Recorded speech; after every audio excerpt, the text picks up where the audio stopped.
नमस्कार, मैं शालिनी और आप देख रहे हैं नेक्स्ट 9 न्यूज।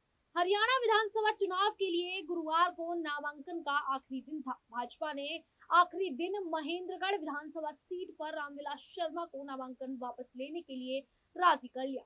रामविलास शर्मा ने बेहद भावुक माहौल में नामांकन वापस लेने का ऐलान किया और कहा कि मेरी जिंदगी के 10 या 15 साल ही बचे हैं। अब मैं पार्टी के झंडे में ही लिपट कर मरना चाहता हूँ। मुझे पार्टी से अलग नहीं होना है। लेकिन रामविलास शर्मा के अलावा भाजपा किसी अन्य नेता को साध नहीं सकी।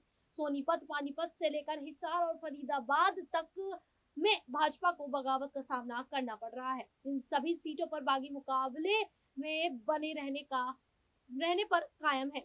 इन नेताओं में देश की सबसे अमीर महिला सवित्री जिंदल भी शामिल है। वे हिसार सीट से मैदान में उतरी हैं और भाजपा के कमल गुप्ता की टेंशन बढ़ा रही हैं। इसके अलावा सोनीपत में पूर्व मंत्री कविता जैन चुनाव में उतरी हैं।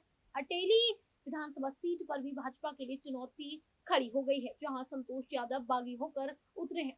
वह प्रदेश भाजपा के उपाध्यक्ष भी हैं। उनके अलावा पानीपत से हिमांशु शर्मा, महम सीट पर शमशेर खरखरा जैसे नेता भी भाजपा के लिए मुश्किलें पैदा कर रहे हैं।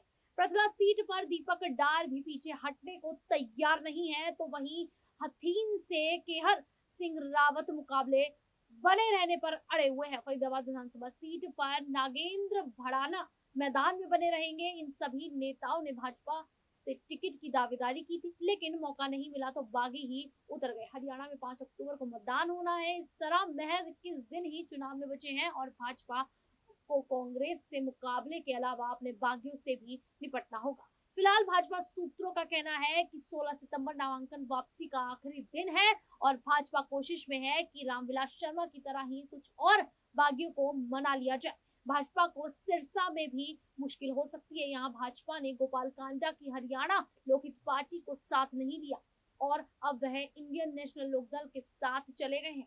भाजपा इस चुनाव में अकेले ही मैदान में उतरी है और उसका किसी के भी साथ गठबंधन नहीं हो सका। करीब 4.5 साल तक सरकार में साथ रहने वाली जननायक जनता पार्टी अब अलग है। इस तरह भाजपा चुनाव में तो अकेली है ही, बागी भी उसके लिए बड़ी टेंशन देने के लिए पैदा करते हुए यहाँ पर जुटे हुए हैं। और जिस तरीके से हरियाणा में भारतीय जनता पार्टी की मुश्किलें अब उनके ही नेता बागी सुर अपनाते हुए नजर आ रहे हैं, ऐसे में भारतीय जनता पार्टी क्या इस विधानसभा चुनाव में हार जाएगी या फिर नहीं? फिलहाल इस पूरे मुद्दे पर आप लोगों की क्या राय है, आप हमें कमेंट करके जरूर बताइएगा। और इसी प्रकार की देश दुनिया से जुड़ी खबरों के लिए देखते रहिए नेक्स्ट 9 न्यूज।